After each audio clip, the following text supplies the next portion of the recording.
Do it. You scrolled on this video to do it. So, you're tired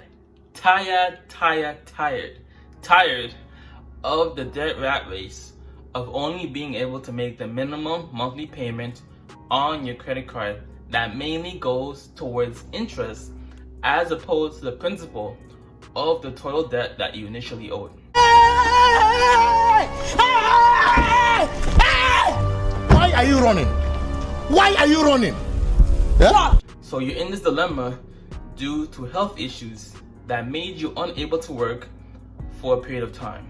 Or there's a family medical bill that is going on that you are contributing to that now requires financial attention away from your credit card debt. Or perhaps you didn't have a robust emergency fund but kept using your credit card with the hopes, quote unquote, of having income coming in soon in order to pay the balance in full.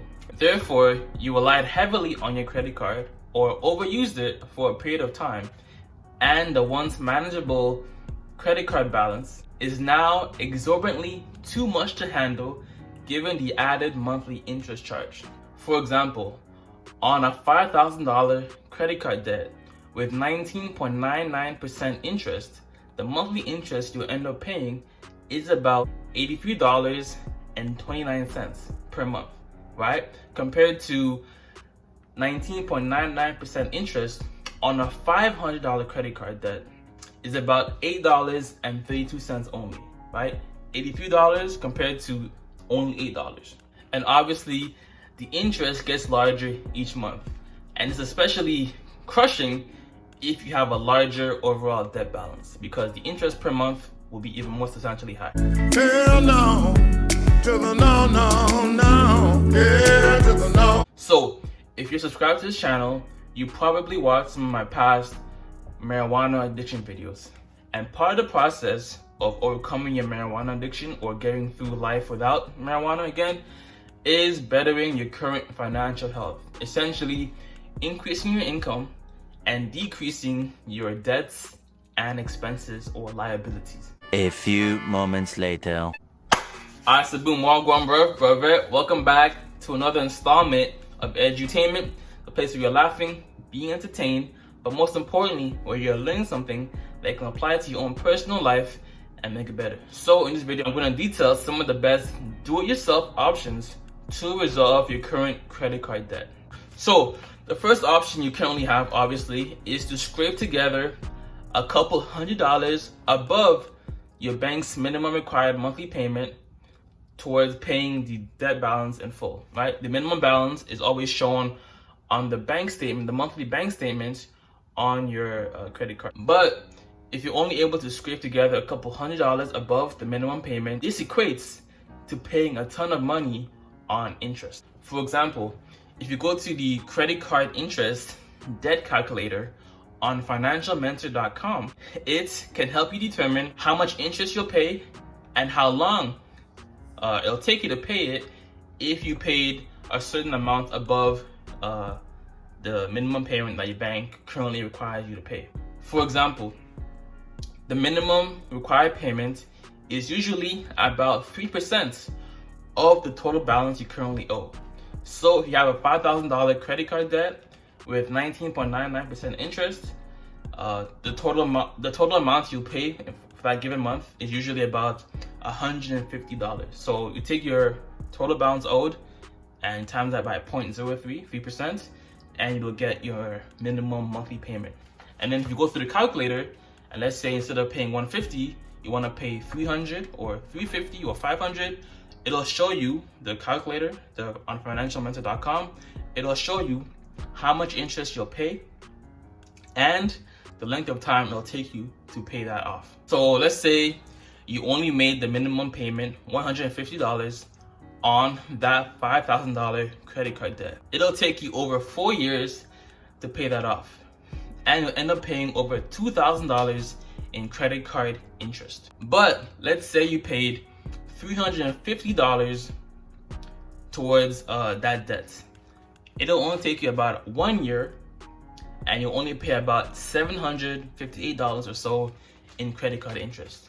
Again, you're still paying a significant amount in interest, but you see how much different it is in terms of the length of time to pay off and the amount of interest to pay it off as well. But if your debt is kind of high, let's say more than $8,000 or even $10,000, there's only so much additional money you can add to the total to make a substantial dent into your overall debt, right? If your monthly payment is even like $500 or $600 and you only pay, let's say, $800 above it, or like $200 or $300 above it, there's only so much that you can really affect that debt when your overall debt is larger. So at this point, in my opinion, this is where debt settlement enters the chat.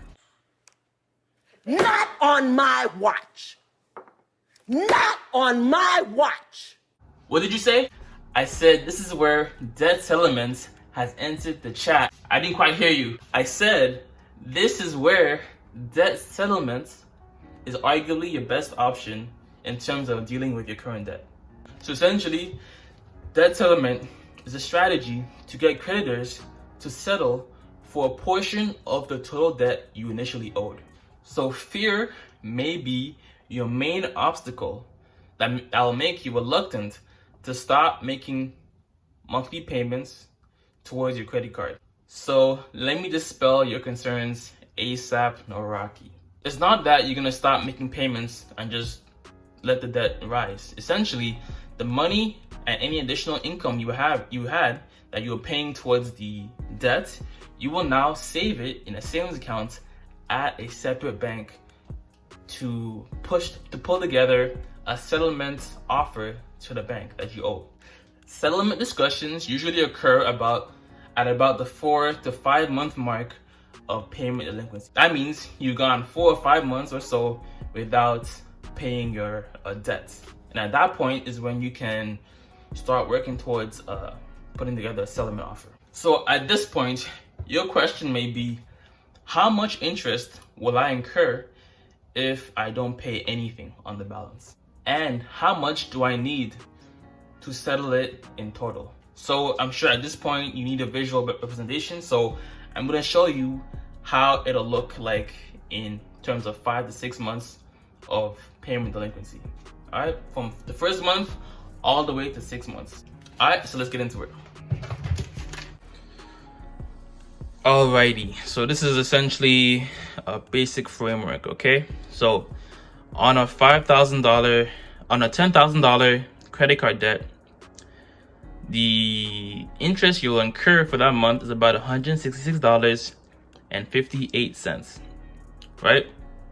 And when you know the minimum payment is usually about 3% usually of the balance owed. So on a $10,000 credit card debt, you will usually be paying about $300 in the minimum payment each month, right? And let's say $166 of your hard-earned money is going towards interest. And so how did I calculate interest? Essentially, again, if you go to financialmentor.com and you put in your total debt and then the amount you will pay for that month, or the minimum payment even, it'll calculate for you the total interest that you will incur each month. So first month, it'll be $166.58, right? Second month, $169. Third month, $172. Fourth month, $175.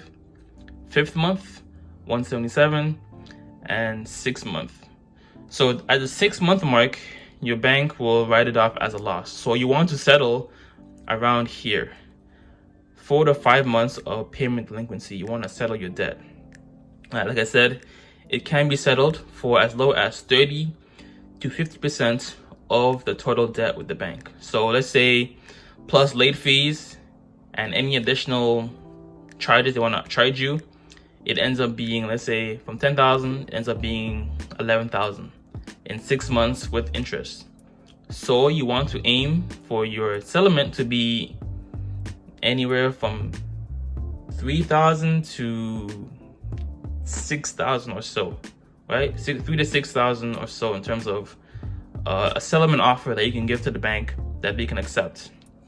So I'd suggest you look at your debt, you go through the same calculations and see how much of a settlement offer you can provide to the bank, right?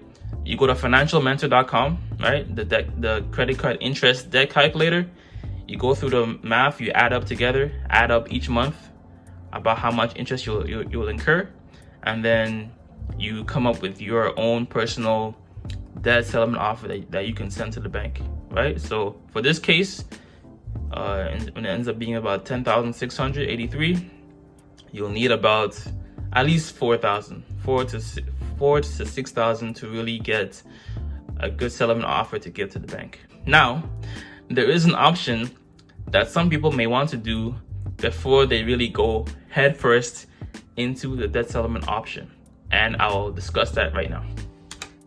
But wait, Owolabby, what about if you transfer that high interest credit card to a lower percent interest credit card, or even 0% interest credit card? Does that work? Yes, it is true. You could combine multiple credit cards by transferring them into a balance transfer credit card. Essentially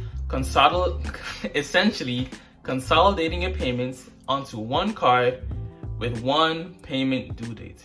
This can also be done through a personal loan that you take out, you pay all the credit cards, and then you focus on one payment. It's usually at a lower percent interest rate, and then you just take care of that one payment each month, right? So you can either do a balance transfer to a 0% interest credit card or personal loan at a lower percent interest credit card. And another pro to doing this option possibly is that you save a ton of money on interest, as some balance transfer cards have an introductory 0% APR or 0% interest rate for a 6-month grace period. So for 6 months, all your money is going towards the principal of the debt, as opposed to any money towards interest. Oh wow, thank you so much. But it's not all sunshine and roses, right? There are some cons and some rainy days that accompany a balance transfer option. Typically, you pay a balance transfer fee of 3 to 5% of the total debt owed. Therefore, a $5,000 credit card debt with a 3% fee equates to about $150 fee that you pay to transfer that debt to the transfer card. Also, the 0 to about 14% interest rate only lasts about 6 to 18 months or so. 6 to 12. Usually the highest is 18, but the lowest is usually 6 months. So the question you have to ask yourself is, when the promotional period ends, what will be the interest rate after that period? Will it be higher or about the same as your original credit card debt? And I found that typically if you do miss one payment, or even if you miss any single payment, the interest rate can go right back to what it was initially, or even higher if it's a different card. And the third con, perhaps, to doing this option is that you have to have good credit to actually be approved for this option. So you typically need good credit to qualify for a balance transfer, and a good credit score also determines how low of an interest rate you can be approved for, right? So not everybody can necessarily go through this option if they have bad credit, or the credit isn't up to the par of what they qualify for. And also the money that you are paying towards, even if let's say you do qualify and 0% interest, this could be money that you could have used to settle your debt offer, to settle the total debt and not have to pay the full balance, essentially. So let's say you want to follow my path and do a debt settlement offer. What should you expect?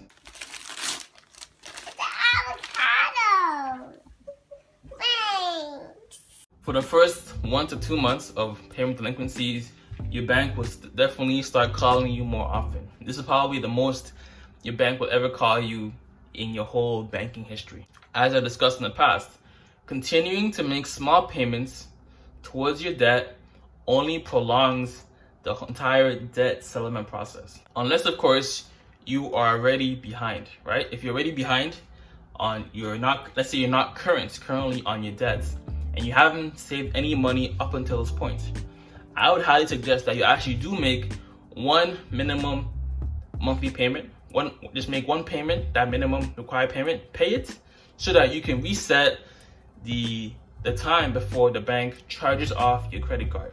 So at about 6 months or 180 days of payment delinquency, your bank will write off your debt as a corporate tax write-off and perhaps send it to collections, right? So if you haven't been saving any money up until that point, or for the past 2 months or 3 months, you haven't been saving any money, I would suggest you do make that minimum payment, pay it, and then it'll reset that time before your account gets charged off. So that now you have the full 6 months or 5 months or so to start saving money towards paying the debt in full, or paying the debt for a settlement offer, right? The money that you were using to pay the debt, you will save it at a separate bank as you prepare for a settlement offer. So again, another example, right? On a $20,000 credit card debt, your minimum payment will be about $600, right? Again, like I said, it's usually about, the minimum payment is usually about 3% of your total balance. Your banks want to keep that percentage low so that they can make more money off of you. The lower the percentage is, the more profitable that account is, because you are paying interest to them, right? So on a $20,000 credit card debt, your minimum payment will be about $600. And as you see on the financial mentor calculator, the interest rates you will incur each month is about $338.72. And like I said, and like I've shown you in the previous example, the interest rate per month doesn't go up more than, let's say, $3 or $4. So you take that interest rate, you do the math, add $3 each month up until the 5th month mark, add all the interest together, add it with the original debt, and then you'll see how much you owe. So I've done part of the math for you. So on a $20,000 credit card debt with 19.99% interest, you will incur about $1,700 in interest over that time period. Therefore, the total debt owed will be about $21,700 over that I think I calculated at 6 months. Yeah, 5-6 month time period. Therefore, for a settlement offer, you'll need about $6,500 to $10,850 to settle that debt in its entirety, right? So that's essentially how the math works. You look at your situation, do the math like I've shown you in the past video or in the past earlier parts of the video, and then you see, okay, I need X amount of dollars to find a competitive settlement, or to give the bank a competitive settlement offer. Do you understand? Again, it's important to note that creditors won't negotiate with people who are current on their credit card debt. But if you are a few months behind already and you haven't saved anything up until this point, I would suggest making that minimum monthly payment that one time, and then so that you can reset the clock on your account, your debt account. And then now for the next 5 months or so, you are saving money each month, like the minimum payment plus additional money in a savings account to ultimately pay that debt with a settlement offer. So be proactive and call the bank about your situation. I'm just letting you know that I missed the payment. I know that. I'm just currently experiencing some current financial situations or financial health issues, and I'm working towards making the payment as soon as possible, or whenever I can, or whenever I can pull together some additional money. And if you want to be extra specific, then you could say, I'm just experiencing a loss of income, I just had reduced hours at work, there's a health issue in the family that requires financial attention, and usually I say save this to the 3rd month mark, but you can also dangle the idea of bankruptcy. So like I said, 180 days, so about 6 months of payment delinquency is when your bank will see the debt as loss and charge it off in their accounting as a corporate tax write-off, because they'll assume you're not going to pay anytime soon or at all, and they'll charge it off and send it to collections or in-house bank collections. So why would a bank want to settle with you in the first place? They have incentive to settle with you because they'd rather not show losses on their accounting to shareholders. They'd rather have some money that they recouped as opposed to full-on $10,000 each person that they lost to. They're either, okay, we were able to recoup $5,000, we were able to recoup $6,000, we were able to recoup $4,000 instead of taking a $10,000 loss, right? Because it eats into their profits. Also, the legal fees to pursue someone for that debt can also be mad expensive. So they usually try and hold off on doing that as much as possible. And usually, even if they do legal action, it does also end up in a settlement offer at one point or another. And sometimes the debt isn't even worth legal action on their part.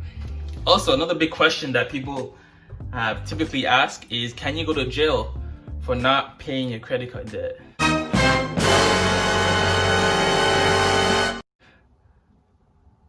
The answer to that is no, you can't go to jail necessarily for paying your credit card debt. At the very most, they can get a court judgment against you for wage garnishment.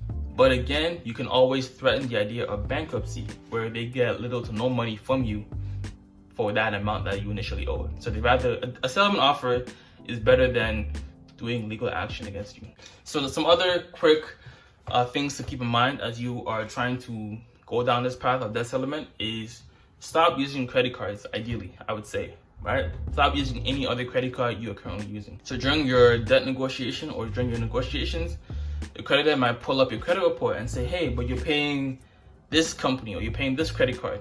So you have money, right? But just let them know, like, hey, I need to get to work. I need to fill up my gas to pay to work. And the only expenses that I'm incurring on that credit card is for necessary detailed expenses, right?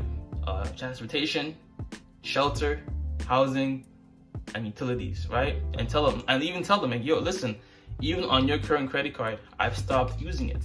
There's a reason for that.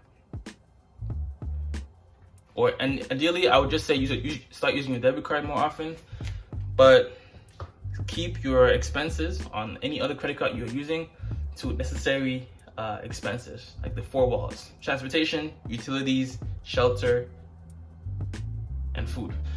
So be proactive, call them each month, but don't bring up the idea of a settlement offer until about the 5th month mark, right? So you want to call them and say, okay, by the way, how many days am I delinquent, or how many days am I behind on my payment? And then you'll know, okay, I'm getting towards that 180-day mark, right? Let me just ramp up my savings, add a couple more dollars to the settlement offer as a way to be prepared when I get to the 5-month mark. So 150 days. 150 days is actually like what you want to be mindful of. And again, as you're calling them each month to get an update on your debt, let them know that, yo, I'm still experiencing financial hardship, and I'm at the third month mark. Dangle the idea of bankruptcy, that I'm thinking about doing bankruptcy. So at about the 3 to 4 month mark, perhaps 90 to 120 days of payment delinquency, you could say something along the lines of this: if I could scrape together a lump sum of money from friends, family, or whatever I can, what could you guys do for me? Is there some type of way I could pay this debt off in one swing or in one way? And then listen to what they have to say. And then from that, you can act upon further. Again, like I said, I haven't said it yet, but a lot of the information comes from the book Negotiate and Sell Your Debts by Manny Ackridge. I'll leave a link to her book in the description and pinned comment of this video. It's a phenomenal book. There's very little information like all put together in one spot with regards to debt settlement, right? So this is why this video is a bit longer. Hopefully you're still here, and hopefully it is giving you more hope in your own personal financial situation. And again, like I said, don't use the word settlements until about the 5th month mark of payment delinquency, so 150 days. And like I said, right, do you have a bank account at the same bank that you have that credit card debt? You want to extract your money, withdraw your money slowly into a separate bank account. Why? This is why. All banks have the right of offset. What is right of offset? If you have a checking or savings account where you have a loan or credit card that you stop paying, the bank has the right to take a portion of the money that you have at their bank towards paying that payment delinquency. So if you have money that you have in the savings account or money that you were trying to use towards a debt settlement, you can take that money and apply it right away to your credit card to make you current again. As a result, all the time and energy you were using to pull together a settlement offer goes right away towards the debt. And as we know, there's a lot of interest that's being incurred over the course of 5 months or so, right? So it's like starting over from scratch. The right of offset usually applies to secured debts like a mortgage or automobile, but I had it happen to me when I had my own debt issues. My personal debt was like business debt, the Amazon FBA business that I failed. Essentially, it wasn't my business failed, right? And I had debt that I couldn't recoup, right? I had bought product that I didn't make a profit from. I actually took a losses, and I bought that product with the intention of paying the money with the profits, right? So I used the credit to pay for the product as opposed to paying out of my own pocket, which resulted in me being in debt. So move your money elsewhere if you don't want the bank tampering with it, like it did for me. At the end of the day, how does this affect your credit score? Your credit score definitely will take a hit given the payment delinquency and the months that you've gone without being current on that credit card. But this is a necessary evil in order to get yourself off of the debt merry-go-round. Love. Men lie, women lie, numbers don't. Right? You want to get off the debt wheel and get in towards the financial freedom pathway. Also, as your debt gets older over the years, it starts weighing less and less on your overall credit report. Especially if you have a mortgage that you are current with, or a car that you're current with, or the debt passes the statute of limitations. After a certain period of debt inactivity, the debt, I think it's 5 years or 7 years in some situations, the debt is no longer present on your credit report. And you can always use a secured credit card to rebuild your credit within 1 to 2 years, right? So you can always have that option. So about 2 years, 1 to 2 years, usually 2 years, that you finish the settlement debt. So about 2 years after you finish the settlement, your credit bounces back, right? So it's not like a red scarlet letter throughout your whole credit history, especially if you are, let's say for example, you have history of paying your apartment on time, whatever it is. So if you're already currently behind on your credit, my advice would be to get current, pay that one minimum monthly payment on that card, just so that you can reset the amount of time before your bank charges it off as a loss. So if you're currently behind on your debt, my advice is to get current that one time so that you now are able to do the debt settlement process intentionally, and that you get back about 2 months or so, or 3 months time frame to start saving money towards a settlement offer towards the bank before they write it off on their tax returns as a corporate tax write-off and send it to collections. Also, withdraw your funds from your bank before they use the right of offset against you and tap into your own money that you maybe you had for other things, right? You need to go to a different bank. At this point, you may be asking, what about debt that is already in collections? Well, that is a topic for another video entirely. If you can't wait for me to make another video on the topic, definitely check out Negotiate and Sell Your Debt by Manny Ackridge. As much of my information in this book is sourced from her material. So link in the description and pin comment. Listen to me. But I have to yell at you guys. Linda, listen. Okay, what? I made this video out of love. I made this video out of a lot of love based on my own experience with debt, being in a homeless shelter because of this part of it. But essentially, for me, because I had such mounting amounts of debt, I made the tough decision to not rent an apartment and instead be at a homeless shelter for a while so that I could save the money to ultimately offer a settlement offer to the bank, right? So I made this video out of love and my own personal experience with homelessness and credit card debt and stuff like that. So hopefully this video was informative, hopefully gave you some insights, hopefully gave you some hope that you can get out of this debt rat race. Links in the description for other relevant material, how to quit your addiction, and other personal finance things that you can start doing to start saving more money so that you can ultimately use it towards a debt settlement offer. Like, for example, one like real quick way to save more money is always to pay yourself first. Anytime you have a deposit, let's say every 2 weeks you get $2,000, right? Get into the habit of paying yourself first, right? 30%, 40%, 50%, whatever you can afford to do, pay yourself first, and then work with the remaining percentage of your income that you have. When you pay yourself first, you essentially live on less already, because instead of the 2,000 that you're dealing with, you now have 1,000 that you are working with to pay any expenses, groceries, stuff like that, right? So pay yourself first, and then anytime you want to make a purchase, ask yourself, how much of life would it take me to make this money back? If a shoes cost $100 and you make $20 per hour, is this shoe worth 5 hours of my life? Think about life in that framework, and you'll be good to go. Alright, as always, if it doesn't feed you, don't water it, and too much of any good thing is good for nothing. How are you lot doing today? Hopefully you're doing more, saying less, and keeping that same energy. Bravette, I'm out.